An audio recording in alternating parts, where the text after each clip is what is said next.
I'm honored to have joining us here in the studio right now, Michigan Secretary of State Jocelyn Benson. If only folks knew how close it was for you to make it here. You were commuting, and I appreciate you. But let's look at some early voting data there from Michigan. 54% of those who have cast a ballot so far, they are registered Democrats. I want to compare that to 36% Republican. Just under two-thirds of those who voted are over 65 years old. Do you look at that and have any takeaway, any interpretations on which way things are leaning? I think we're leaning towards high turnout, and that's what is making me happy right now. Because my goal as the chief election officer is to make sure everyone votes, every eligible citizen votes, and we count all the valid votes. And so this is a great sign, because this is our first year of early in-person voting as well in our state. And to see so many Detroiters show up on the first day of early in-person voting yesterday, close to 2,000, was really a great marker of how enthusiastic citizens are in our state. So that's what I would glean right now. People are engaged, people are enthusiastic, and you're seeing it on both sides of the aisle. That's what you want. You want everyone to get out there. Michigan, one of the 7 battleground states, certainly, where Donald Trump plotted to overturn the 2020 presidential election. Also one of the states where you had the fake electors, and they have been criminally prosecuted, some of them. And yet, absentee ballots might be something that Republican operatives are targeting, despite embracing early voting now, after Donald Trump railed against that for years. Let's take a listen to what your governor, Gretchen Whitmer, had to say about that a little earlier. Here's that. He's already laying the groundwork to undermine the outcome of this election. His running mate has said he believes Donald Trump won the last election. They are election deniers. They are the people that inspired the attempted insurrection at our nation's capital and now call it a day of love. I mean, they are trying to pull the wool over the American public's eyes once again.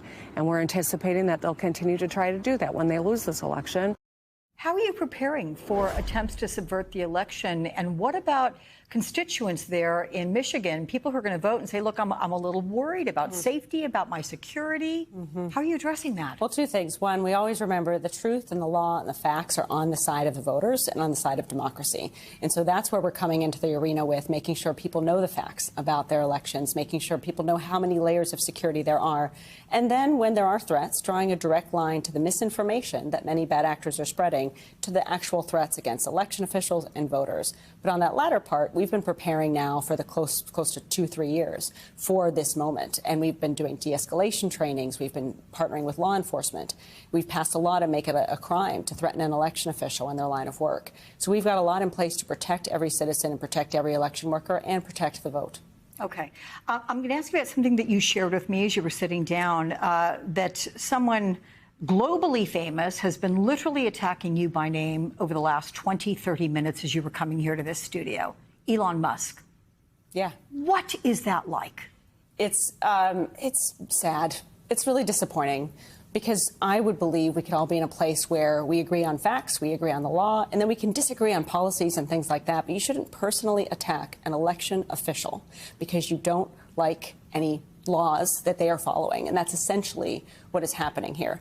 So we'll continue to speak out with the truth and the law and to let people know the facts about our elections. We've set up a website, michigan.gov/election-facts, which answers every conspiracy theory out there, no matter who is behind it. And then we'll work with voters to make sure that they aren't fooled by these tactics, these late-hour tactics to try to discourage and dissuade people from believing in our elections. And I'm just going to say, you have to do all of that while trying to make sure your own family, your loved ones are safe and secure. Let me tell you, I respect you so much and the job that you do. We are grateful for that. Jocelyn Benson, thank you so much, and for making it here in the studio. Thank you Good for to talk having with me. you. Thank you.